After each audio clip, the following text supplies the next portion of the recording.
The God lies in the details. मतलब आप जितना ज़्यादा डिटेल्स पे, माइन्यूट चीज़ों पे ध्यान दोगे ना, आपका काम उतना बढ़िया होता जाएगा।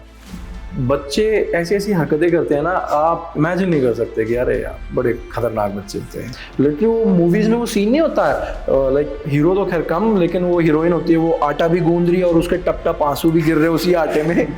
वो मेरे साथ हुआ है। After 10th the child committed suicide. जब बच्चा स्कूल आना नहीं चाहता ना, तो उसके दो सबसे बड़े दुश्मन होते हैं उस टाइम पे। एक दुश्मन है उसके माँ बाप। ये थोड़ा सा सेंसिटिव टॉपिक है।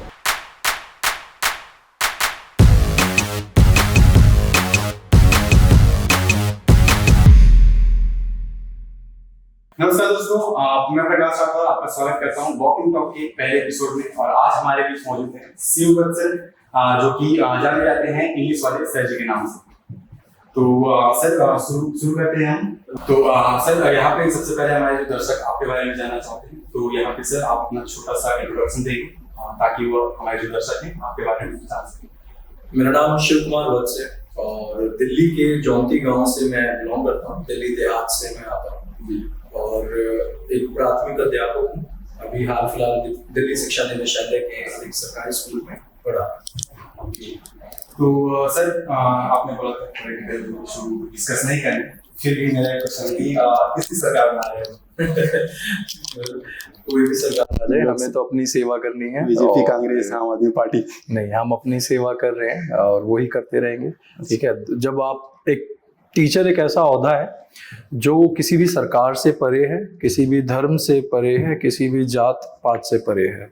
And once I enter my classroom, तो फिर ये सब चीज़ें मेरे लिए बेमानी हो जाती हैं। तो बहुत अच्छी बात है। फिर उसके बाद सर, हम एक टीचर की लाइफ कैसी होती है, सारे जो हमारे जो दर्शक स्पेशली छत्तीसगढ़ से स्पेशली हमारे कुछ दर्शक हैं, वो जानना चाहते हैं। जैसे कि वो आपको फॉलो करते हैं बहुत सारे लोग इंस्टाग्राम में स्पेशली, तो वो देखते हैं कि आप क्रिएटिव तरीके से आप पढ़ा रहे हैं और इंजॉय करते हैं, आप स्पेशली आप इंजॉय करते हैं अपनी जॉब को। तो और उनकी एक स्टेरियोटाइप जो बनी हुई है कि एक टीचर की जो लाइफ होती है बोरिंग लाइफ होती है, सेम टाइम पे स्कूल जाना, सेम टाइम पे वापस आ जाना। तो आप क्या सोचते हैं? जैसे कि वो बोलते हैं कि ये सर एक्चुअल में एंजॉय करते हैं अपने जो जॉब है, तो सर उनको क्या बोलना चाहते हैं इसमें बताइए। नहीं, बिल्कुल बोरिंग तो बिल्कुल भी नहीं है। और ये आपके खुद के माइंडसेट पे है, आपकी खुद की पर्सनालिटी कैसी है। आप बहुत फन लविंग जगह में होकर खुद को बोर कर सकते हैं या बहुत डल स्पेस में होकर खुद को एंटरटेन कर सकते हैं, ये आपके ऊपर है। और रही बात टीचर्स लाइफ, तो मुझे तो लगता नहीं वो कहीं से भी डल है या बोरिंग है, क्योंकि सबसे पहली बात तो आप छोटे बच्चे या बड़े बच्चों के साथ जब काम कर रहे हो तो एक वो इंटरेक्शन हमेशा रहेगा और वो हमेशा आपको ऑन टोज रखेंगे, हमेशा आपके वो ना दिमाग की बत्ती को जलाते रहेंगे। जो नौटंकी उन लोग की थोड़ी चलती रहती है ना, वो थोड़ा बोरिंग बिल्कुल भी नहीं है। एंड मैं कोशिश ये करता हूँ कि मेरी लाइफ प्रोफेशनली पर्सनली बोरिंग या स्टेरियोटिपिकल ना रहे। एंड सेकेंडली, जो क्लासरूम लाइफ अगर मैं बात करूँ, टीचर्स की लाइफ क्लासरूम के अंदर, तो उसको भी कोशिश ये रहती है कि उसको बोरिंग बिल्कुल भी ना बनाया जाए एंड जितना हो सके बच्चों को इन्वॉल्व किया जाए, उनको एक फन लविंग एटमॉस्फेयर वहाँ पर दिया जाए। तो इट्स अ गुड लाइफ, ताकि बच्चे भी बोर ना हो। हाँ बिल्कुल, बहुत जरूरी है। क्योंकि जब मैं स्कूल में पढ़ता था तो उस टाइम पे स्कूल जाने के लिए मतलब रोता था, स्पेशली मार के पीट के घर वाले भेजते थे फोर्स करके। और आजकल की जैसा कि अब मुझे नहीं लगता कि आपके जो स्टूडेंट्स हैं वो रोते होंगे स्कूल आने के लिए। वेल देखो, ये तो वो ज्यादा अच्छे से बता पाएंगे बच्चे मेरे, लेकिन हाँ ये जरूर है कि सरकारी तंत्र में जब हम आते हैं ना, तो वहाँ पे कुछ एक मूलभूत प्रॉब्लम्स है। जैसे सबसे पहली प्रॉब्लम है एब्सेंटिज्म। बच्चा स्कूल आना नहीं चाहता है हमारे यहाँ पे ना। हाँ। तो वहां पे मेरा टास्क ये होता है कि मुझे ये एब्सेंटिज्म को रोकना है, मुझे बच्चे को स्कूल लेके आना है। तो इसलिए मैं उसको ज्यादा से ज्यादा एक्टिविटीज में इन्वॉल्व करता हूँ, ज्यादा से ज्यादा एक्सपोजर कराता हूँ अलग अलग चीजों से, ताकि वो अगले दिन सोचे कि नहीं मुझे स्कूल जाना है। तो वो फन लविंग भी है। अब वो घर पे रोता है नहीं रोता, वो तो मैं क्या ही कमेंट करूँ, बट यस आई ट्राई कि वो मेरे क्लासरूम में ज्यादा से ज्यादा आता रहे। जी ठीक है सर। तो सर नेक्स्ट जो क्वेश्चन है हमारा, सर आपने कैसे सोचा टीचर बनने के बारे में, इस फील्ड में एंटर करने के बारे में? ये सारे लोग इसके बारे में जानना चाहेंगे। मेरे घर में ऑलमोस्ट सभी लोग टीचर्स हैं। पीछे जो चाचा ताऊ पापा जी सब टीचर्स हैं। मम्मी मेरी टीचर है, अभी गवर्नमेंट स्कूल में ही है। और तो एक वो लाइन जब आपका फैमिली आपकी लाइन जब एक पकड़ लेती है तो फिर बच्चे भी धीरे धीरे उसमें आ जाते हैं। हाँ। तो जैसे मेरे मदर फादर सब लोग टीचिंग से एसोसिएटेड थे, तो उन्होंने कहा कि भाई आप भी इसी में आ जाओ। और तो 2009 में आफ्टर 12th मैंने ये 2 साल का डिप्लोमा एक होता है हमारे यहाँ पे, उसमें एंटर किया। और तो आया मैं टीचिंग में, लेकिन टू बी वेरी ऑनेस्ट मैं कभी बनना नहीं चाहता था टीचर, ठीक है, क्योंकि वही जो स्टीरियोटाइपिकल इमेज उस टाइम पे थी जो आज है सेम ही थी कि यार क्या लाइफ होगी, बोरिंग सी लाइफ है, वही 6 बजे उठो 8 बजे स्कूल जाओ 2 बजे वापस आ जाओ, खत्म कहानी है सारी।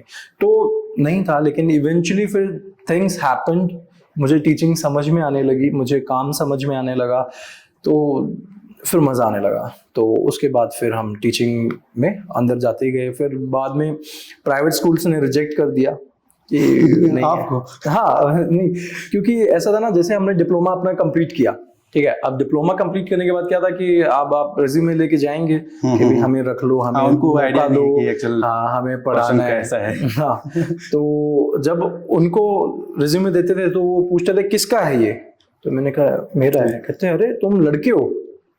I still remember that one episode जहाँ मैं ऑलमोस्ट दिन के 3 बजे थे, स्कूल पहुंचा, रिसेप्शन पे मैंने अपना रिज्यूमे दिया कि भाई देखो आप आगे कर देना, आपके यहाँ पे पोस्ट है। हाँ।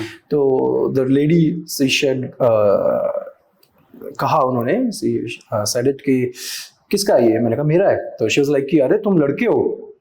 अच्छा, आप तो उस टाइम पे बहुत यंग थे, आप हाँ, कब की बात कर रहे हैं? 2009 के आसपास? 2011। अच्छा, 11 and 12 था, तो आई वाज अराउंड 19-20। तो उन्होंने कहा कि तुम तो लड़के हो, तो मैं कहा तो कहते मेल्स को कौन प्राइमरी टीचर रखता है।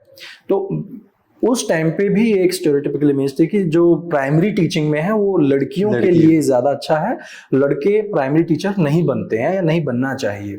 तो फिर रिजेक्शन मिला, तो फिर सोचा कि चलो पढ़ाना तो है, गवर्नमेंट की कोई वैकेंसीज थी नहीं, तो एनजीओ में पढ़ाना शुरू किया। अच्छा, एनजीओ नाम लेना चाहेंगे आप?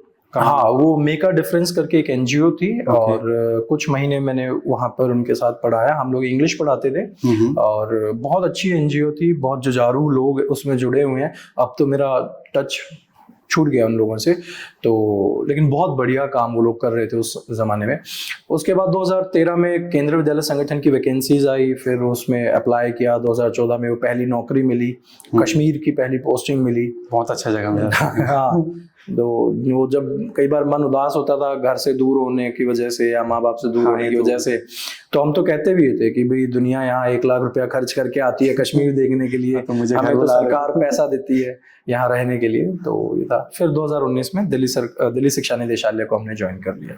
जी हाँ सर, एक यहीं पे एक चीज और मैं जानना चाहूंगा, आपने इंस्टाग्राम में बायो में लिखा हुआ है बैक बेंचर, उसकी क्या स्टोरी है? देखो, एज अ स्टूडेंट अगर मैं खुद को इवेल्युएट करूं तो मैं ये कहूँगा कि I never had a like very good classroom life as a student. उसके पीछे रीज़न बहुत सारे थे। कुछ रीजंस ऐसे थे कि भाई टीचर्स के साथ वो एक जो रैपट बनता है ना कि स्टूडेंट टीचर का जो आपस में तालमेल होता है, वो कभी सही नहीं बैठा, जिसकी वजह से क्या होता था कि there were these clashes between me and the teacher. तो उसकी वजह से फिर वो पढ़ाई में हम थे नहीं इतने अच्छे, ठीक है। अब वो रीज़न कुछ भी हो सकता है। अब आज मैं एक टीचर हूँ और मैं थोड़ा इन डेप्थ में चीज़ें सोचता हूँ तो मुझे समझ में आता है कि गलती मेरी थी।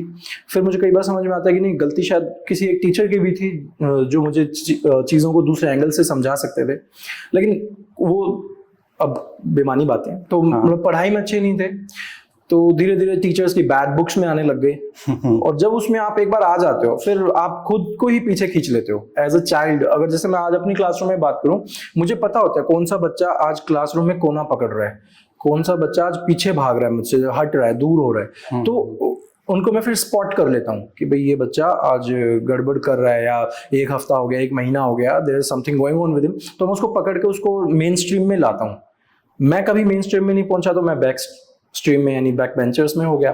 फिर एक बार आप पीछे बैठने लगो, फिर वो एक अलग एज भी होती है। देखो, जब आप 8वीं में हो, 7वीं 8वीं 9वीं में हो और आपको एक टैग मिल गया, ये तो शरारती बच्चे हैं, ये तो बैक बेंचर्स हैं, ये पढ़ने वाले हैं नहीं, इनको तो यही हरकत करनी है। Then you start enjoying that phase. फिर आपको ना मजा आता है। क्यों? वो बैड बॉयज इमेज सबको अच्छी भी लगती है उस एज में।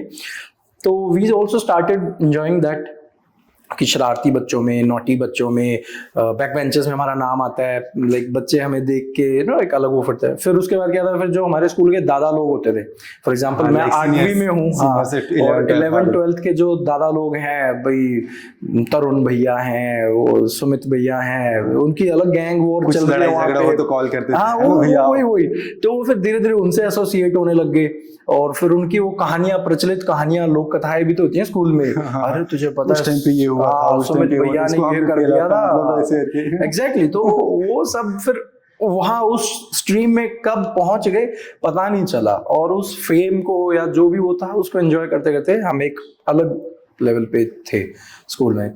अब उसके बहुत सारे रीजंस हैं, लेकिन यस आई कैन से कि अगर टीचिंग की बात करूं उस जमाने में, तो मुझे बिल्कुल मजा नहीं आया, and I wish I never had to go back to my school life because of these certain things. क्योंकि फिर आपको पनिश किया जा रहा था, कॉर्पोरल पनिशमेंट वाज देयर, ठीक है, और सस्पेंड करना, ठीक है, मार पिटाई करना, वो बहुत सारी चीजें थी जो कि इवेंचुअली मुझे नहीं अच्छी लगी।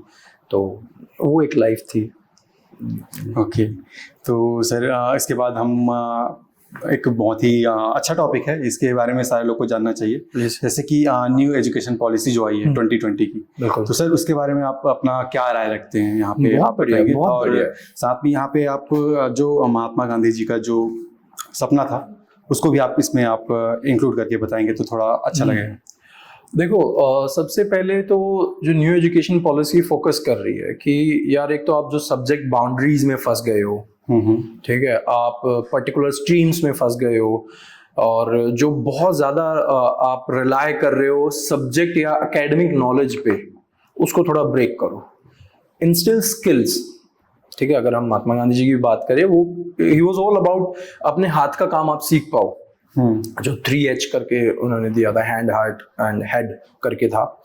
तो उसमें भी NEP भी यही कह रही है कि बच्चे को चीजें सिखाओ, उनको स्किल्स सिखाओ। और अब NEP उसको फोर्स कर रही है, लेकिन प्रॉब्लम है उसकी इम्प्लीमेंटेशन में, उसके एग्जीक्यूशन में, कि उन्होंने तो बोल दिया, क्योंकि रूल बनाना तो आसान होता है, हाँ, जो एजुकेशन जो होता है वो सबसे ज्यादा टफ काम होता है, हाँ, जो टीचिंग वाला पार्ट है, हाँ, तो वहां पर वो है। और उन बातों को ना एट टाइम्स मुझे ऐसा फील होता है कि उन बहुत माहिम चीजों को, माइन्यूट चीजों को हम पिन पॉइंट नहीं कर पाते, हम उनको स्पॉट नहीं कर पाते हैं। जैसे एक वो अमेरिकन आर्किटेक्ट थे, उन्होंने कहा था the God lies in the details. मतलब आप जितना ज्यादा डिटेल्स पे, माइन्यूट चीजों पे ध्यान दोगे ना, आपका काम उतना बढ़िया होता जाएगा, ठीक है। तो उनके ऊपर हमें काम करने की जरूरत है क्लासरूम की जब बात आते हैं। बाकी बहुत किताबी नॉलेज और किताबी बातें मुझे समझ में कम ही आती हैं, टू बी वेरी ऑनेस्ट, क्योंकि वैसे भी कभी पढ़ी ही नहीं इतनी ज्यादा। तो वैसे भी जो बुकीज नॉलेज जो होता है बहुत ज्यादा बोरिंग लगता ही है। वैसे भी हम जो कॉलेज में, हमारे स्कूल में पढ़ाई भी करते थे, एग्जाम के महीने भर पहले पढ़ना शुरू करते थे, तो उस ड्यूरेशन में हम कुछ जनरली कुछ अलग कर पाते, उसको छोड़ के हम उसी में फोकस कर देते हैं ना, पढ़ाई लिखाई में, बुक के में। तो वही है, देखो जो एज ए टीचर अगर मैं बात करूं, देखो मैं किसी पे कोई कमेंट नहीं करूंगा, ठीक है, मैं अपनी बात करता हूं।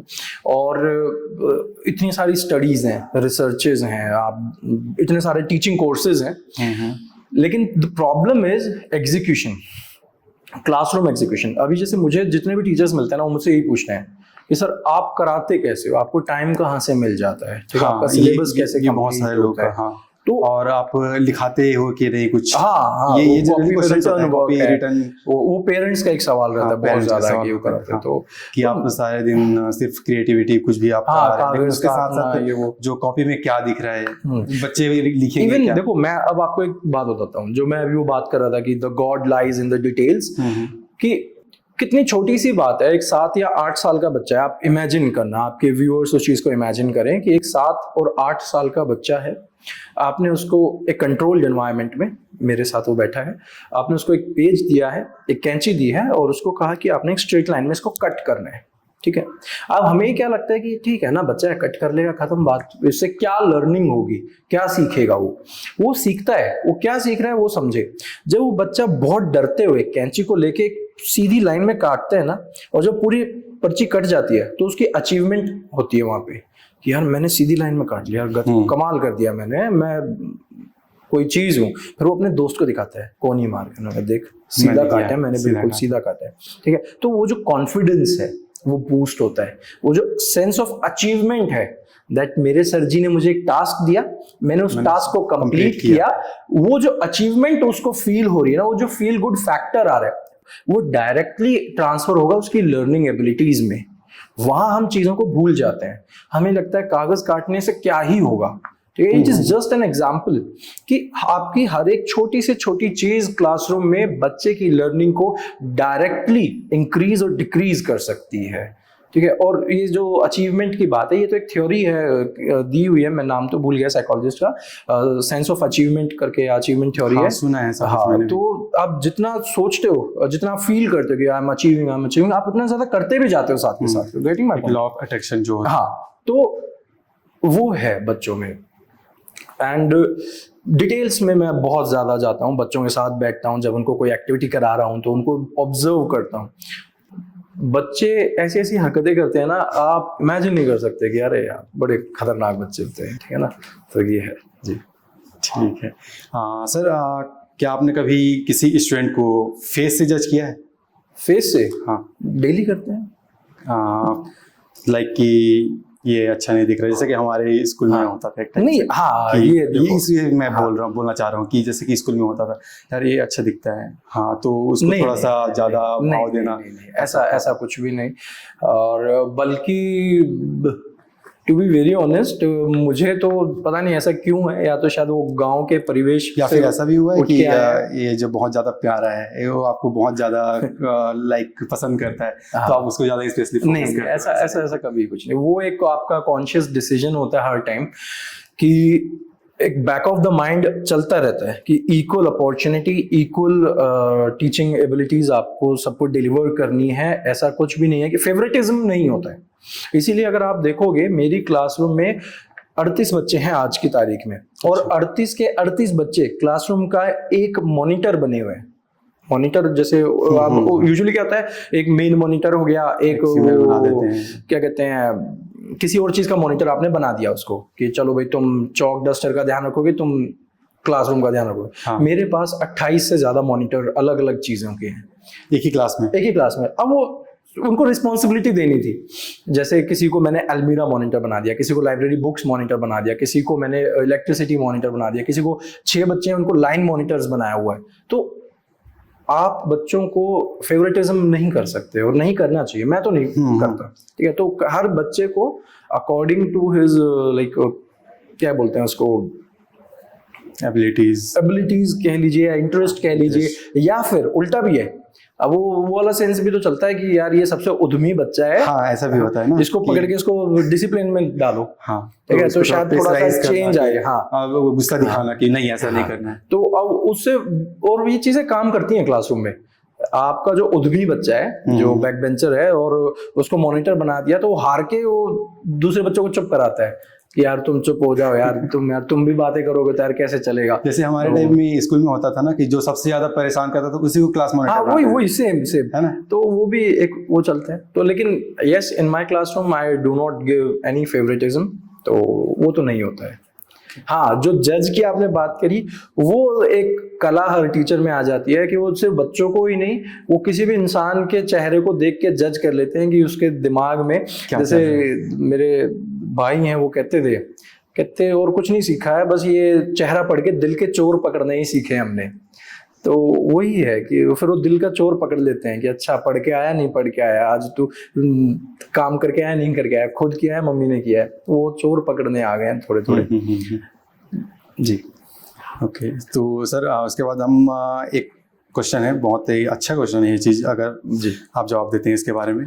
बच्चे के अंदर एक छुपी स्किल को, जो भी स्किल्स होती है, उसको एक टीचर कैसे बाहर ला सकता है? जैसे कि सर एक कहा जाता है कि जो बच्चे होते हैं एक गिल्ली मिट्टी की भांति होती है, और एक जो टीचर होता है एक कुम्हार की भांति होता है। जिस सांचे में उसको ढाला जाता है उसी सांचे बच्चे जो है ढल जाते हैं। बिल्कुल ढल जाएगा। तो सर आप इसके लिए आप क्या करते हैं, आप क्या वही बताएंगे? देखो, जब स्किल्स की बात आती है ना बच्चों की, तो मेरे पास प्राइमरी क्लास यानी छोटे बच्चे हैं, 7 साल 6 साल से शुरू होते हैं। तो मेरे पास एक तो टाइम बहुत है उन बच्चों को ऑब्जर्व करने का, और क्योंकि मैं मदर टीचर हूँ, मैं 6 घंटे उन्हीं बच्चों के साथ रहता हूँ। तो मैं कैसे जज कर रहा हूँ कि कौन बच्चा मेरा आर्टिस्ट है, कौन एकेडमिकली इंटेलिजेंट है, कौन स्पोर्ट्स में अच्छा है, क्योंकि आई ऑब्जर्व देम। तो first technique is observe your children. आपने उनको बहुत ऑब्जर्व करना है और साइलेंटली बस देखो। दूसरा, give them ample amount of opportunities. अब फॉर एग्जाम्पल मुझे कैसे पता चलेगा कि कोई स्पोर्ट्स में कितने बच्चे अच्छे हैं? हाँ। जब तक मैं उनको नीचे प्लेग्राउंड में लेके नहीं जाऊंगा, उनको दौड़ाऊंगा नहीं, उनको कुछ करने के लिए खिलाने का अलग तरह की स्पोर्ट्स नहीं कराऊंगा। Similarly comes these artistic skills. तो अपॉर्चुनिटीज देना बहुत जरूरी है बच्चों को, और ये सारी चीजें मैं करता रहता हूँ अपनी क्लासरूम में। मैं फिर से वही बात कहूँगा कि बहुत सारी टीचिंग या जो काम क्लासरूम में चलता है वो कॉन्शियस डिसीजंस हैं। वो लगते हैं कि एवं ही चल रहा है या नहीं, दूसरों को लग सकता है, लेकिन मेरे दिमाग में वो सब बहुत कॉन्शियसली चल रहा होता है, क्योंकि हर टाइम मैं बच्चों को देख रहा होता हूँ। ठीक है, और मुझे समझ में आ रहा होता है इस बच्चे को पढ़ाई में इंटरेस्ट नहीं है।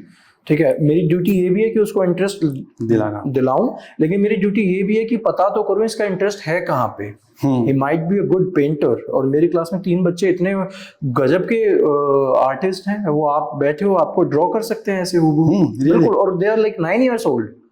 तो वो पहचानी। फिर अब जैसे मान लो मेरे को पता चल गया that particular child he is a good artist, he can draw well. अब उसके बाद का टास्क क्या है? उसको स्कूल में जितने भी कॉम्पिटिशन्स हो रहे हैं उनमें उसको पुट करना कि भाई नहीं, मेरा बच्चा है, मेरे बच्चे को ले लो एक बार, ये वो। ठीक है। दूसरा, उसके पेरेंट्स को पकड़ना। नहीं जी यार, आप क्यों इसकी पढ़ाई करते रहते हो? आपने देखी इसकी ड्राइंग देखी है? उसको ड्राइंग कराया करो उसको डेली, इसको कुछ और आर्ट फॉर्म दिखाओ। अगर मेरे पास पॉसिबल है तो मैं उसको क्या कहते हैं स्टिमुलस दूंगा कि भाई इसको और ग्रो करे। नहीं तो पेरेंट्स की भी तो ड्यूटी है कि इसको एक्स्ट्रा क्लास दो, इसको एक्स्ट्रा कुछ वो डालो कहीं पे, ताकि वो उस चीज़ को निखार पाए। एकेडमिक बर्डन डालना बच्चे पे एक पेरेंट और एक टीचर का सबसे बड़ा मतलब गुनाह ही कहो आप, मतलब इट्स अ क्राइम अगर आप बच्चे को बर्डन ओवर बर्डन कर रहे हो ऑन एकेडमिक्स बेसिस कि नहीं तूने पढ़ना ही है, पढ़ना ही पढ़ना है। बच्चा नहीं पढ़ रहा है। ऐसे बहुत सारे हम खबर भी सुनते हैं, बिल्कुल सुसाइड वाला, तो बहुत सैड रियलिटी है। It is a very sad and disheartening reality.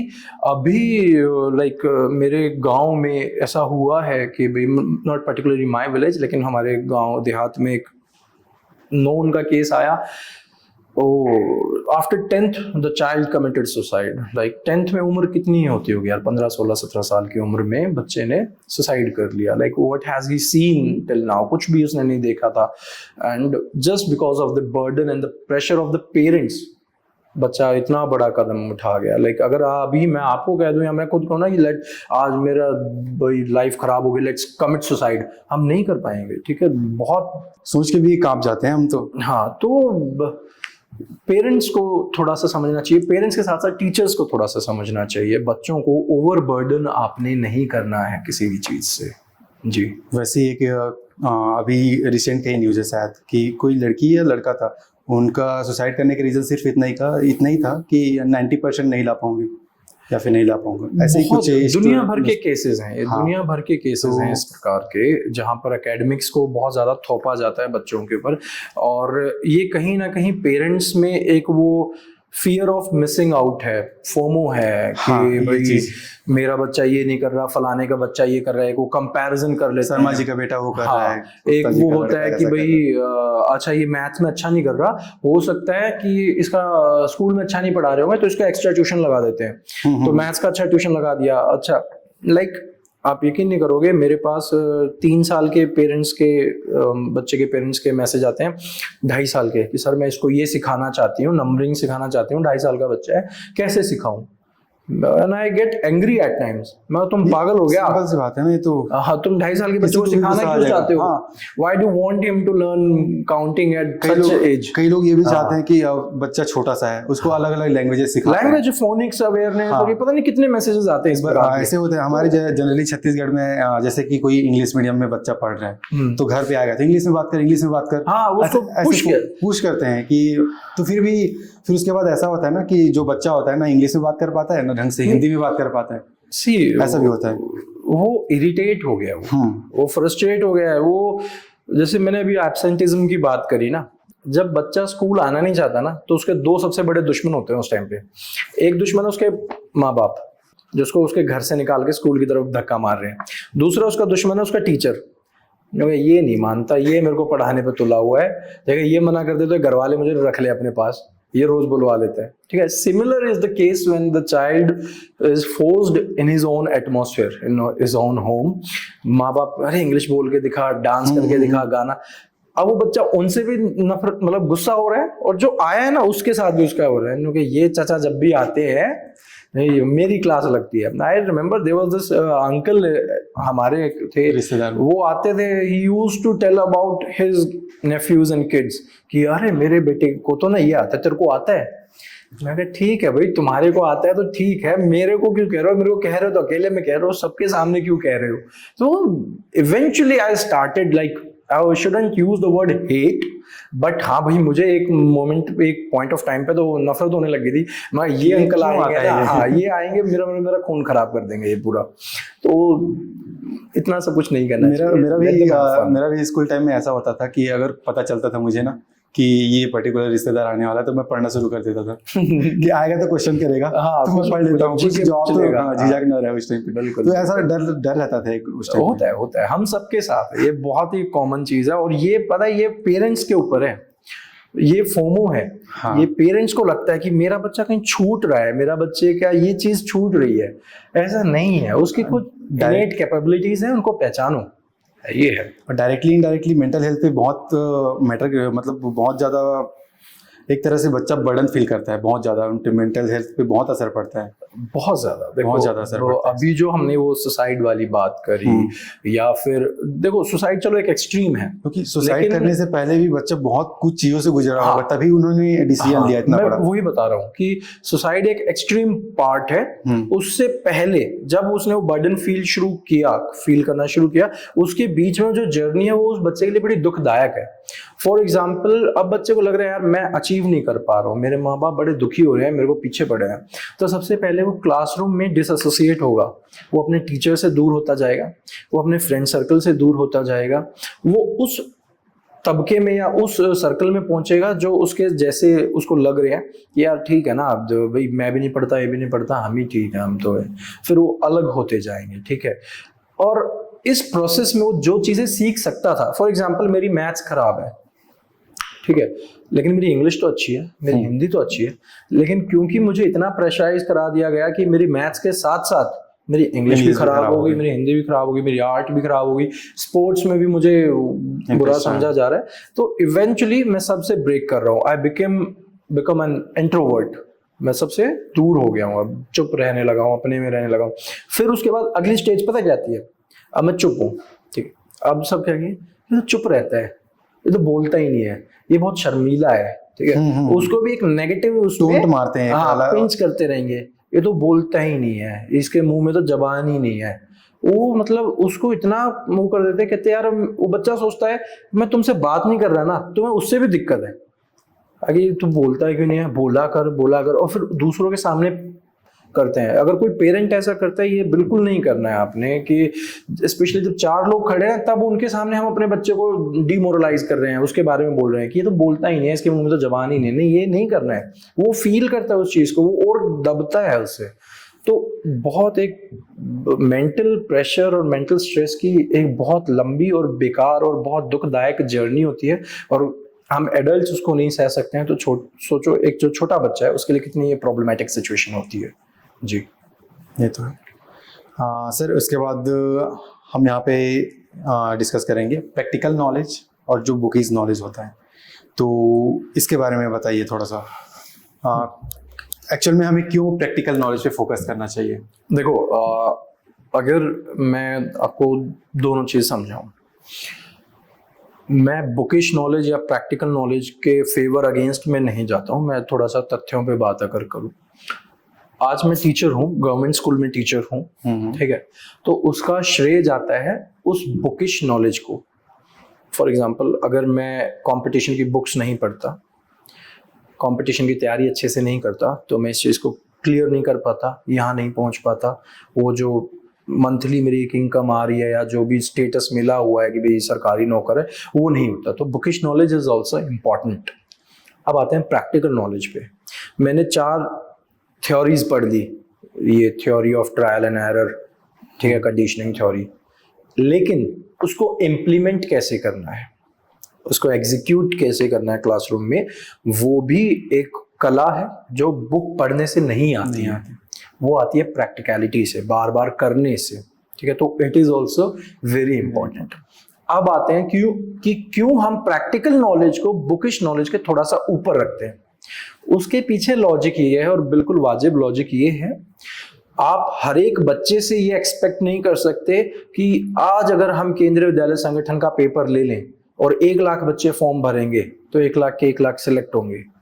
Vacancies तो 1000 है, 1500 है, ठीक है। तो बाकी लोगों को क्या?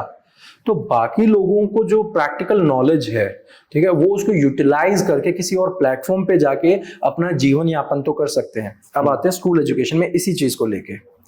आपने बच्चे को कोई भी एक स्किल सिखा दिया, गेटिंग द पॉइंट, उसको स्किल समझ में आ गया, ठीक है। फॉर एग्जाम्पल आज हम यहाँ पे बच्चों को रोबोटिक्स सिखा रहे हैं या फिर मैकेनिक्स का कुछ सिखा रहे हैं, उसको स्किल समझ में आ गई, उसको अरे ये तो बढ़िया है, तोड़ना जोड़ना काटना पीटना ये तो मैं कर सकता हूँ, आई कैन, और मैं इसमें इनोवेट भी कर सकता हूँ, ठीक है। अब बच्चे को बुकिश नॉलेज की इतनी जरूरत नहीं है, लाइक उसको थोड़ा बहुत है, लेकिन अब वो प्रैक्टिकली कर करके सीख रहा है तो सीख गया। अब क्या है, जस्ट इन केस वो बुकिश नॉलेज के जो एक एकेडमिक लाइन थी उसमें सक्सीड नहीं कर रहा, तो बाद में अपना खुद का कुछ भी कर सकता है, ठीक है, स्किल बेस्ड जिसको हम कहते हैं। तो वहां पर प्रैक्टिकल नॉलेज उसको हेल्प करेगी कि आप हर किसी से एक्सपेक्ट नहीं कर सकते हैं कि इसको भी गूगल में नौकरी मिलेगी या वहां पर नौकरी मिलेगी। तो प्रैक्टिकल नॉलेज वहां हेल्प करती है कि भाई बाहर खड़ा होके अपना कमा सके वो, और इजी लाइफ वो बिता सके। और फिर दूसरी एक और बात ये होती है कि जब आप प्रैक्टिकली किसी चीज में इन्वॉल्व हो जाते हो, 4 लोगों के साथ काम करते हो ना, तो आपका व्यवहारिक ज्ञान बढ़ता है, आपको बिहेवियरल नॉलेज आती है, that how to speak, what to speak, where to speak, when to speak, ठीक है। बहुत छोटी छोटी बातें हैं ये, तो वो सब चीजें इनसे निकल के आती है, ये है एक उसका फायदा। ओके, हाँ सर, फिर उसके बाद हम यहाँ पे डिस्कस करेंगे सर इंग्लिश के बारे में स्पेशली। हाँ, तो आप इंग्लिश के बारे में आप अपनी क्या राय रखते हैं? देखो, अगर सही सच्ची सच्ची पूछो तो भाई मेरी सिर्फ इतनी सी राय है, एक भाषा है, ठीक है, और उससे ज्यादा कुछ भी नहीं है। It is just a language which is a medium where you can like express yourself, that's it। और वो तब भी इनकम्प्लीट है, मैंने एक्सप्रेस कर दिया, आपको समझ में नहीं आया तो 0, ठीक है, सामने वाला समझ जाए, बस इतना ही है। उसमें कोई बहुत भारी भरकम चीजें और वो बातें यूज करना, वो मुझे तो थोड़ा सा समझ में कम आता है। बना ही हुआ है ना कि लोग सोचते हैं कि इंग्लिश में बातें करना, हेजिटेट होते हैं, बोल नहीं पाते। एक्चुअली उनको पता होता है कि इंग्लिश आती है बट बोल नहीं पाते हैं, तो ऐसा क्यों होता है? लैक ऑफ प्रैक्टिस, ऐसा होता है, लैक ऑफ प्रैक्टिस की वजह से, हेजिटेशन, एनवायरनमेंट नहीं मिल पाया, वो सारी चीज़ें हैं। लेकिन इंग्लिश बस एक लैंग्वेज है और एक स्किल है, अगर आपने उसको एक्वायर कर लिया वेल एंड गुड, नहीं किया तो प्रैक्टिस करो, but it is not the only thing, ठीक है, कि आप उसके पीछे पागल ही हो जाओ and you feel demotivated, demoralised कि मैं तो ये नहीं कर सकता। All these things are little stupid, तो मैं नहीं बोलना चाहता, बट हाँ, सेंस नहीं बनती कि आप अपने आप को डीमोरलाइज कर ले just because you are not able to learn a language, ठीक है। बाकी अब वही है, सोशल स्टेटस जब मिल जाता है ना किसी चीज को, फिर हम सब उसके पीछे पड़ जाते हैं, ठीक है, कि नहीं, जैसे फॉर एग्जांपल क्रिकेटर्स के साथ क्या होता है, if they are not able to speak English well, वो बहुत ट्रोल किए जाते हैं, ठीक है।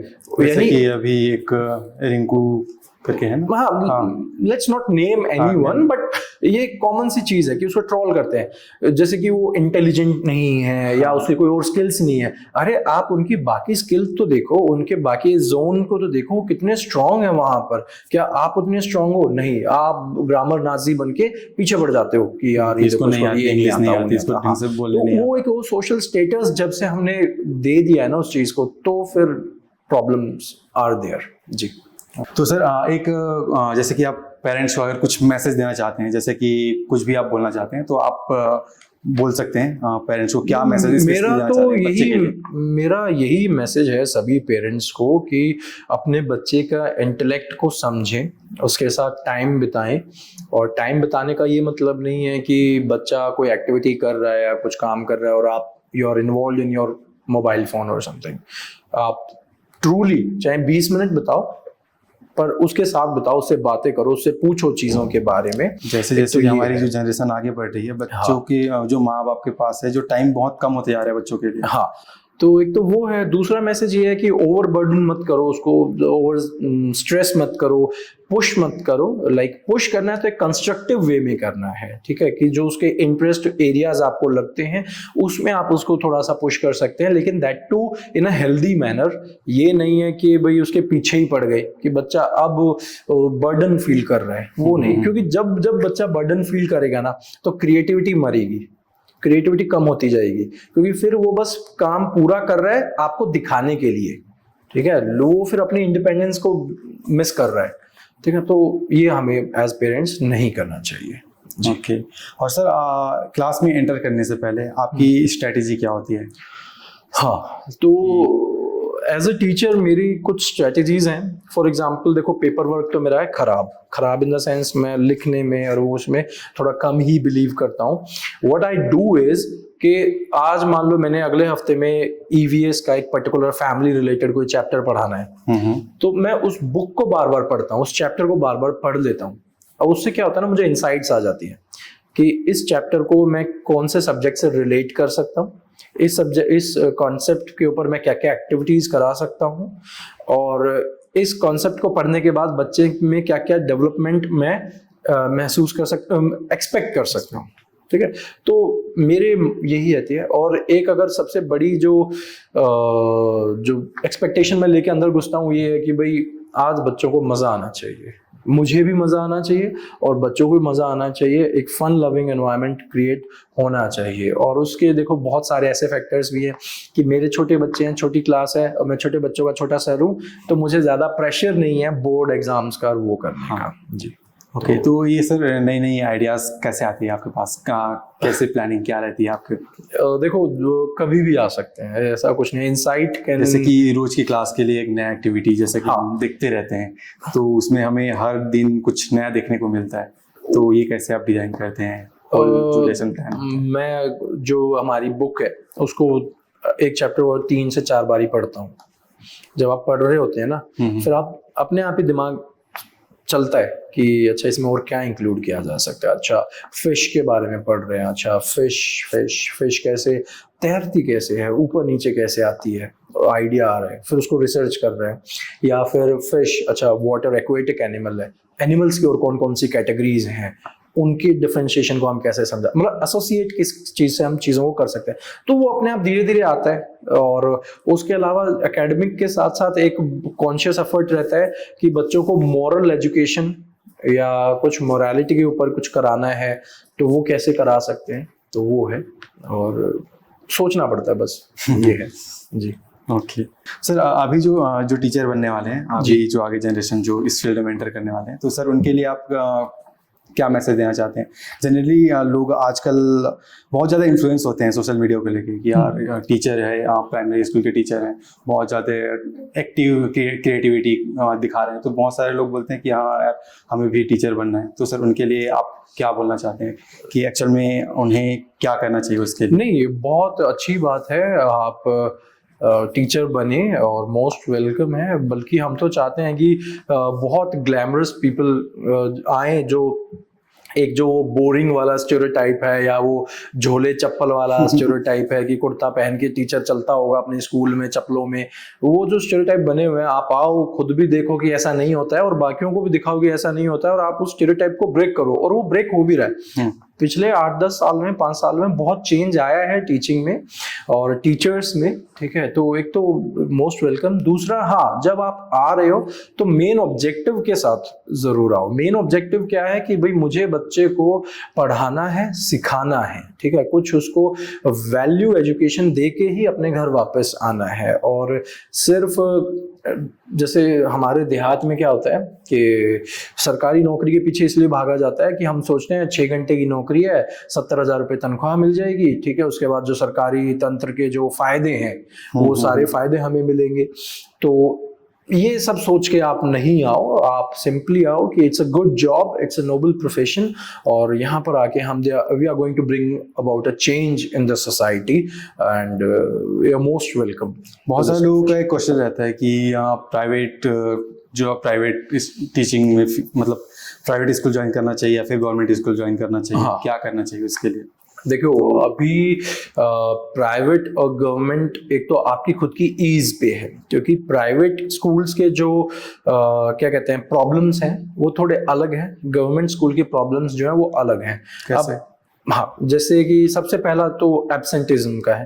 प्राइवेट स्कूल में एब्सेंटिज्म मतलब बच्चों का कम आना नहीं होता है, मतलब मोस्टली बच्चे आपके पहुंचते हैं क्योंकि पेरेंट्स ज़्यादा जागरूक या अवेयर कंपैरेटिवली होते हैं यहाँ पर, तो बच्चे को भेज देते हैं। हमारे यहाँ तो सबसे पहले मसला ही ये शुरू होता है कि बच्चा कैसे स्कूल में आ जाए, ठीक है। अब हो क्या रहा है, जैसे मेरे स्कूल की अगर मैं बात करूँ या मेरे जैसे स्कूल की, माँ बाप सुबह फैक्ट्री में निकल गए, बेचारे काम कर रहे हैं, कहीं दिहाड़ी लगा रहे हैं, ठीक है, बच्चे को बोल के अपना तैयार होके चला जाइयो तू।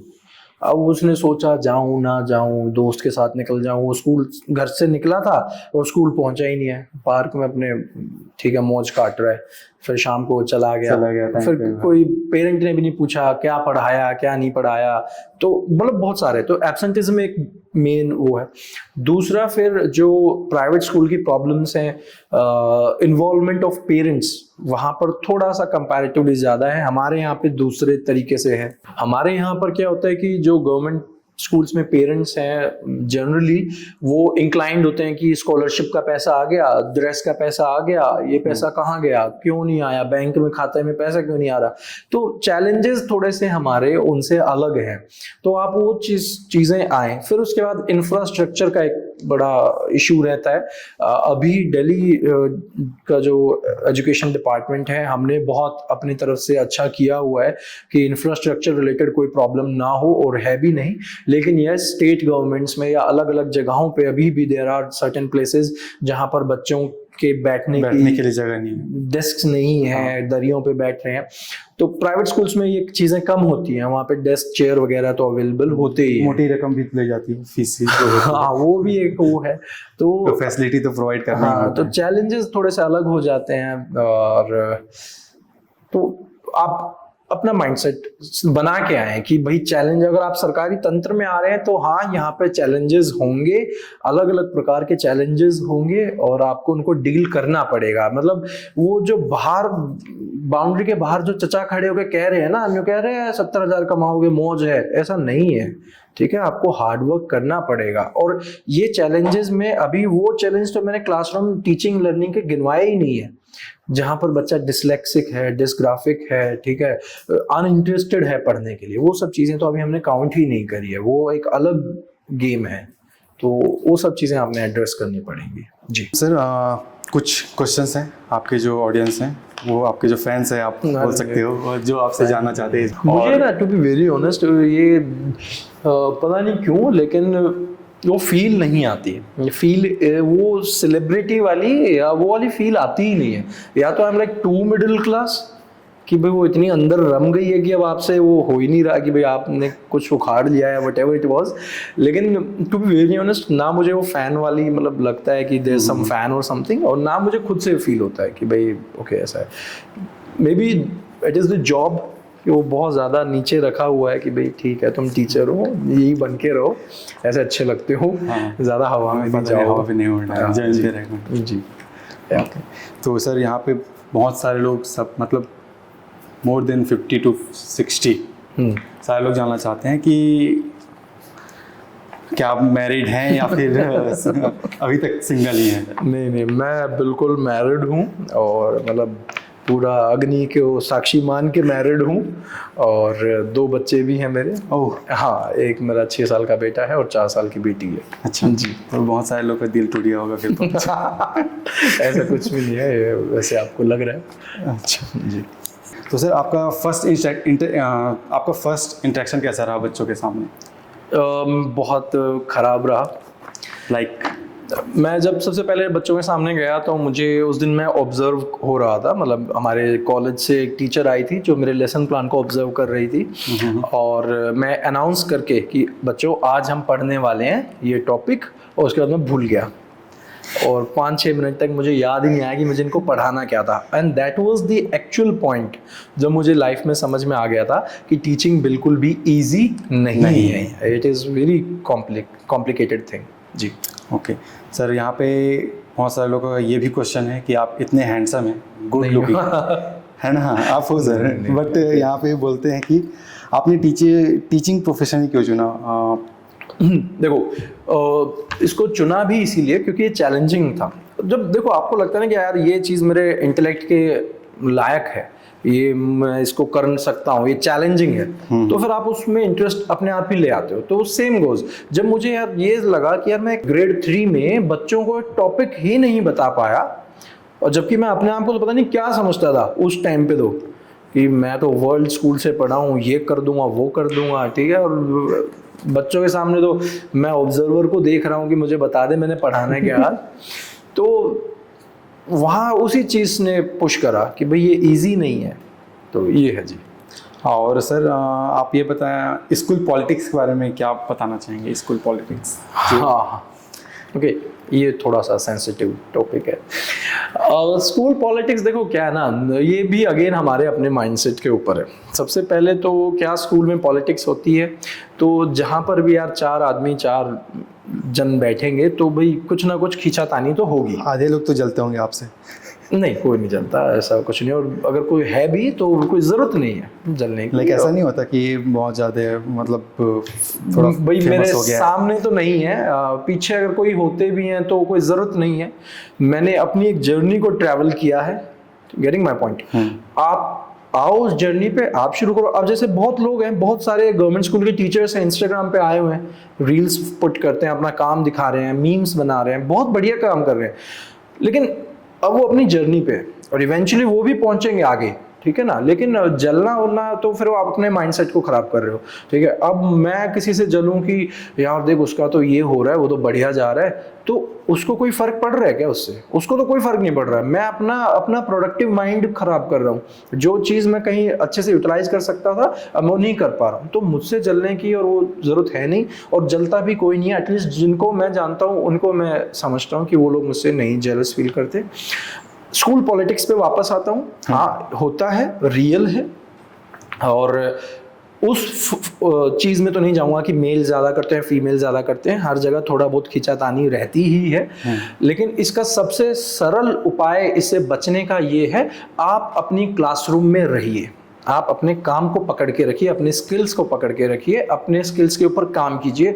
ना सिर्फ आपको थोड़े टाइम में खुद से मज़ा आने लगेगा, ठीक है। देखो जब एक बच्चा कोई चीज़ समझ जाता है ना आपके समझाने से, वो एक ऐसी पर्टिकुलर मोमेंट होती है जो आपको बहुत ज़्यादा खुशी दे देती है।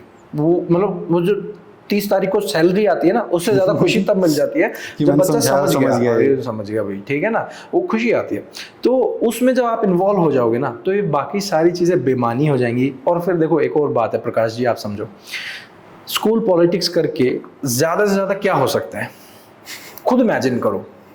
आप कोई कोर्ट केस तो कर नहीं सकते, ठीक है, कोई चाकू छुरी चला नहीं सकते, कोई मारपीट हो नहीं सकती है, ठीक है। आपका ट्रांसफर उठा के कोई ये तो है नहीं कि इसको काला पानी भेज दो, इसको कश्मीर जम्मू भेज दो, बॉर्डर पे भेज दो, ऐसा कुछ भी नहीं। वो 4 दीवारी में 40 कमरों में रहना है आपने, ठीक है। इसे ज़्यादा क्या होगा, हाँ ये ज़्यादा दुखी कर रहा है, इसको 2 पीरियड एक्स्ट्रा दे दो, इससे ज़्यादा कुछ है नहीं स्कूल पॉलिटिक्स में।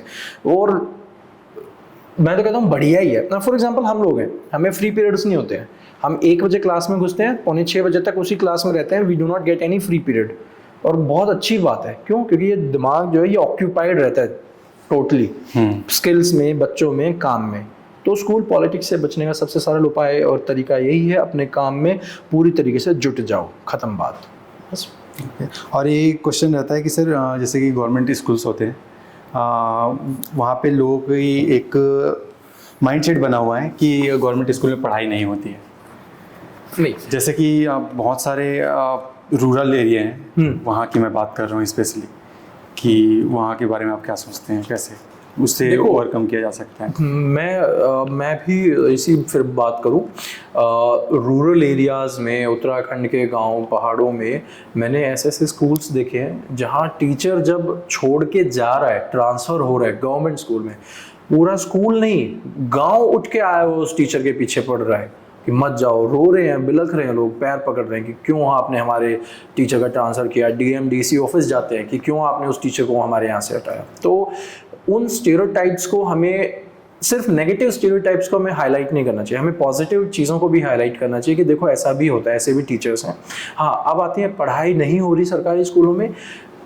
लेट्स जस्ट से कि एक दौर था जब को कभी ऐसा कुछ हुआ होगा कि भाई बहुत बड़ी पॉपुलेशन पे बहुत कम टीचर्स थे, दे वर ओवरबर्डन, दे वर बर्नड आउट, तो वो शायद एक स्टेज पे आके नहीं पढ़ा रहे हों या थोड़ा पीछे हट गए हों पढ़ाने से, तो उसको हमने स्टेरियोटाइप बना दिया। अब ऐसा नहीं है, सरकारी तंत्र में इतना पकड़ लिया है टीचर को कि अब आपको क्लासरूम में जाके कुछ तो इनपुट देना पड़ेगा। और जो लोग इस चीज़ से बच भी रहे हैं, तो मैं तो रिक्वेस्ट कर सकता हूँ, आपसे छोटा हूँ, ठीक है, आपका भाई हूँ, प्लीज़ ऐसा नहीं करें। आप आएँ, क्लासरूम में आएँ, थोड़ा बच्चों से इंटरेक्ट करें, आप अपने आप ही पढ़ाएंगे, ठीक है।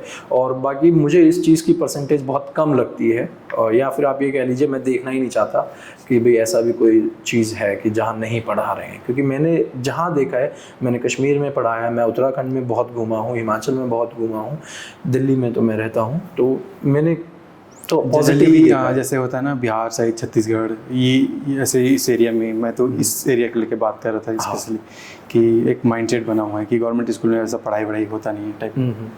तो देखो, उस माइंडसेट को भी ब्रेक हम ही लोग करेंगे, ठीक है। आप पहुंचो, आप हाईलाइट करो उन चीज़ों को, तो होगा, चेंज आएगा, चेंज विल बी देयर। और मैं तो आपको कहता हूँ कि चलो आप तो पॉडकास्ट की लाइन में आ गए, नहीं तो आप भी कर लो बीएड, क्या चक्कर है, ठीक है ना। आप अपने भाई को बोलो, फैमिली में बनाओ टीचर्स, उनको पुश करो, अपने दोस्तों को बोलो भाई बनो teachers, we want teachers like you. जी, thank you sir. So sir, next question है हमारा कि आप अपना टाइम मैनेज कैसे करते हैं, काम और साथ में फिटनेस और अदर एक्टिविटीज़ जो कराते हैं, तो ये सारी चीज़ें मैनेज कैसे करते हैं आप? यार कोई रामबाण उपाय तो है नहीं, बट ये है कि आई कीप एट इट, चलता रहता हूँ, करता रहता हूँ, ठीक है। और ये है कि भाई जो दिन की 3-4 चीज़ें करनी है वो तो करनी है। फॉर एग्जांपल जैसे आज हम यहाँ आ गए, तो अगर जिम सुबह स्किप हो गई तो अब शाम को जाके कर लेंगे, लेकिन करनी है तो फिर करनी ही ये वाली बात है, ठीक है। तो टाइम मैनेजमेंट भी ऐसे ही हो जाता है कि भाई आज आधा घंटा 1 घंटा परिवार को देना है तो फिर वो देना ही है, गेटिंग द पॉइंट।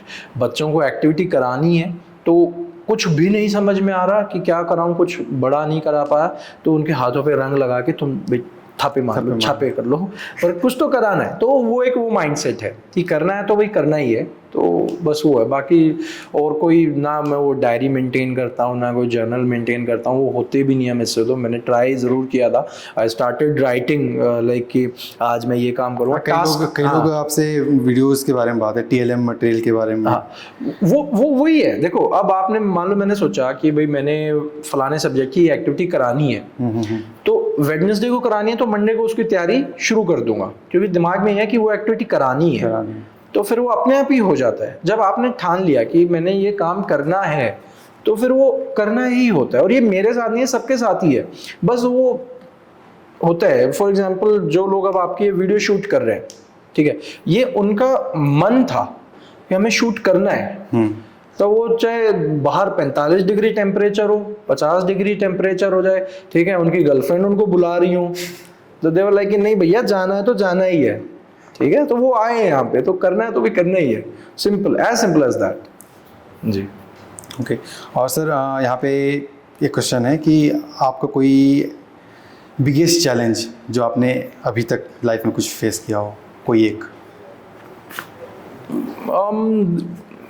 जो जब आपको लगा हो कि ये टाइम बहुत ज़्यादा टफ जा रहा है? जो मेरा लाइफ का सबसे बेस्ट टाइम था वो ही एक चैलेंजेस के साथ आया था जब मुझे कश्मीर में रहना पड़ा था। एक महीना जब हमने कश्मीर में ज्वाइन किया था, 2014 की बात है, और उस समय 5 सितंबर 2014 को कश्मीर में बाढ़ घोषित हो गई थी, फ्लड्स आ गए थे। तो वो एक बहुत ट्रोमेटिक टाइम था, क्योंकि मेरे फादर वापस आ गए थे मुझे छोड़ के वहाँ अकेला, और एक महीने के लिए जब कश्मीर में अकेले रहना पड़ा और आपको खाना वाना बनाना नहीं आता है, सिर्फ चाय बनानी सीखी थी या मैगी आपने पूरा, फिर तो अब तो मैं आपको क्या राजमा चावल खिला सकता हूँ, मटर पनीर बना सकता हूँ। तो फिर वो बहुत एक चैलेंजिंग टाइम था, क्योंकि I used to cry literally. वो मूवीज में वो सीन नहीं होता है, लाइक हीरो तो खैर कम, लेकिन वो हीरोइन होती है, वो आटा भी गूंद रही है और उसके टप टप आंसू भी गिर रहे हैं उसी आटे में वो मेरे साथ हुआ है। लाइक मैं गूंद रहा हूँ, आंसू आ रहे हैं और वो गूंदा नहीं जा रहा है, क्यों? उसमें पानी ज़्यादा हो गया, फिर उसमें आटा और ज़्यादा डाल दिया तो फिर वो आटा ज़्यादा हो गया। तो वो बड़ा एक गजब का टाइम था, लर्निंग एक्सपीरियंस भी था, तो वो बहुत चैलेंजिंग टाइम रहा। इवेंचुअली कश्मीरी फैमिली ने, कश्मीरी लोगों ने मेरी हेल्प की, उस चीज़ से मुझे बहुत निकाला, because I still remember there was a particular point of time जब मैं इतना ज़्यादा डिप्रेशन में था। I was wearing same clothes, मैं जो कपड़े आज पहने अगले 7 दिन तक बिना नहाए धोए उन्हीं पहने जा रहा हूँ। Like I was in some other zone, बिल्कुल एक हो गया था। तो एक हमारी मैम थी, दी बोलते थे बाद में तो उनको, उन्होंने उस चीज़ को स्पॉट किया कि कुछ तो गड़बड़ चल रही है, what's wrong with you, you used to be so you know happy go lucky, और अब ये सब कुछ क्या है। तो she came to my room, she saw कि अरे तो बड़ा बुरा हाल करके बैठा हुआ है, तो डिप्रेशन में पहुंच गया शायद। तब उन्होंने वहाँ रूम से निकाला, अपने घर में मुझे रखा, जगह दी, मतलब बहुत सारी चीज़ें हुई। तो that was the biggest challenging thing in my life. बाकी उसके बाद तो सब कुछ अब ईजी है, टच वुड, आगे कुछ ना गड़बड़ हो जाए जी। ओके अच्छा, एक और क्वेश्चन है सर, कि अगर आपको कुछ अच्छा करने को मिलता है, इससे बड़े पोजीशन पे कुछ काम करने का मौका मिलता है, तो क्या आप टीचर लाइफ जो मतलब टीचिंग जॉब छोड़ देंगे? नहीं, मैं कभी नहीं छोड़ूंगा। टू बी वेरी ऑनेस्ट, मैं एक मैनिफेस्टेशन आज कर रहा हूँ पिछले 2 साल से कि मैं खुद का एक स्कूल तो लगाऊंगा, डालूंगा, किसी रिमोट एरिया में डालूंगा, क्योंकि I am an avid traveller और मुझे बहुत पसंद है थोड़ा पहाड़ों की साइड जाके वो करना। तो हाँ, एक स्कूल डालूंगा जिसमें मैं खुद पढ़ाऊँगा, and I am sure it is going to happen, not very soon but definitely it is going to happen someday. तो वो है। बाकी यस, टीचिंग नहीं छोड़ने वाला मैं। इट इज़ ऑल बिकॉज, क्योंकि ये नहीं है कि भाई आज जो थोड़ा बहुत फेम मिल रहा है या जो भी है इससे आया, नहीं, ऐसा नहीं है, क्योंकि मुझे इसके अलावा और कुछ ज़्यादा आता भी नहीं है, टू बी वेरी ऑनेस्ट। अगर आप मुझे कहोगे ना चलो तू 11वीं 12वीं को पढ़ा दे या मैं वो भी नहीं कर सकता, मैं वो नहीं कर सकता। क्यों? क्योंकि मुझे छोटे बच्चों के साथ बैठ के उनको ऑब्जर्व करना, उनको पढ़ाना, और वो जो उनकी वॉयला मोमेंट होती है ना जब वो कुछ चीज़ सीख रहे हैं, वो मुझे बहुत इंट्रीगिंग लगती है। लाइक मैं उससे बोर नहीं हो रहा हूँ, पिछले 8-10 साल में तो मैं बोर हुआ नहीं हूँ, और अभी भी लगता है कि बोर नहीं होने वाला हूँ उससे जी। हाँ, लेकिन अपने आप को मैं थोड़ा सा टेक्निकली अपडेट कर रहा हूँ। जैसे डीएलएड से हमने इस जॉब में शुरुआत करी थी, तो मैंने अपनी ग्रेजुएशन भी करी, मास्टर्स भी कर ली है, बैचलर इन एजुकेशन बीएड भी कर ली है, आगे भी पढ़ूंगा, लेकिन प्राइमरी टीचिंग को मैं। हाँ, यही पे एक क्वेश्चन बनता है सर कि आपने डीएलएड ही क्यों चूज़ किया, बीएड? नहीं, वो था कि भाई मेरे माँ बाप चाहते थे कि भाई तुम 12वीं के बाद प्राइमरी में ही आओ, क्योंकि अगर आपने बीएड करनी होती तो फिर आपने पहले ग्रेजुएशन करनी होती, 5 साल लग जाते। और अब क्या हुआ, 12वीं पास करी, 2 साल का डिप्लोमा किया, सरकारी नौकरी हासिल। तो ये बहुत छोटा तरीका था, शॉर्टकट था एक अच्छी गवर्नमेंट, ग्रुप बी की गवर्नमेंट जॉब हासिल करने का at a very young age. तो इसलिए हमने डीएलएड किया था जी। ओके। तो सर लास्ट में आप अपने ऑडियंस के लिए अगर आप कुछ बोलना चाहते हैं तो आप बोल सकते हैं, और कोई भी मैसेज आप देना चाहते हैं, और कोई मैसेज अगर छूट गया होगा तो उनके लिए आप कुछ बोल सकते हैं। नहीं, मैं तो सबको यही मैसेज दूंगा, अगर कोई पेरेंट मुझे देख रहा है तो प्लीज़ अपने बच्चों के इंटरेस्ट को पहचानिए और उस चीज़ में काम कीजिए। कोई टीचर अगर मुझे देख रहा है तो अपने क्लासरूम में थोड़ा टाइम स्पेंड कीजिए अपने बच्चों के साथ। और ये पेपर वर्क वगैरह ये सब कुछ चलता रहेगा, ये कभी ख़त्म नहीं होने वाला है। इस सब के चक्कर में बच्चे की पढ़ाई या आपकी टीचिंग को सफ़र मत होने दीजिए। और कोई नया जो फ्यूचर टीचर मुझे देख रहा है तो बहुत पॉजिटिव एटीट्यूड के साथ आप इस जॉब में आइए, ये सोच के कि it is a very hard work devoted job, ठीक है, जहाँ पे आपका बहुत हार्ड वर्क चाहिए हमें। तो उस एटीट्यूड के साथ आप यहाँ पर आइए। और कोई बच्चा अगर मुझे से देख रहा है तो भाई अच्छे से पढ़िए, अपने स्किल्स पे काम कीजिए, अपनी आर्ट फॉर्म को पहचानिए। एंड एक जनरल मैसेज जो मैं सबको देना चाहूँगा, इफ़ इट इज़ पॉसिबल, जब भी टाइम मिले तो थोड़ा सा अपने शहरों को, अपने अर्बन एरियाज़ को छोड़ के थोड़ा सा रूरल्स में जाइए। Travel to the mountains, travel to the plains और अदर प्लेसेस, क्योंकि हम चीज़ों को बहुत छोटे तरीके से जज करने लग जाते हैं कि हमारे यहाँ तो ऐसा नहीं होता। ये देश इतना बड़ा है, इतना व्यापक है, यहाँ क्या क्या होता है तो आप इमेजिन नहीं कर सकते हैं। तो go and travel and talk to the locals, उनसे बात कीजिए, उनकी चीज़ों को पहचानिए और समझिए, उनकी जद्दोजहद को समझिए, तो आपको अपनी लाइफ इतनी अच्छी लगने लगेगी। तो बस यही मैसेज है सबके लिए। ठीक है। तो सर आपको यहाँ पे आके कैसा लगा, ये छोटा सा एक्सपीरियंस आप शेयर करेंगे? और नहीं, मुझे बहुत अच्छा लगा यहाँ पे आके, और अच्छा दिल से अपने मन से सारी बातें बताई आपको, और आप लोगों ने सुना, उसके लिए थैंक यू सो मच। और कुछ काट मत देना बीच में से। नहीं, it's a very good show and wish you all the very best. Thank you so and much. आप ऐसे ही बहुत अच्छा काम करें। Thank you. तो सर बहुत बहुत धन्यवाद, Thank you so much, Prakash ji. Show में आने के लिए। सर बहुत अच्छा लगा सर आपसे बात करके। सेम है, सेम है। मिलते हैं हम अगले एपिसोड में। हाँ, तब तक के लिए धन्यवाद।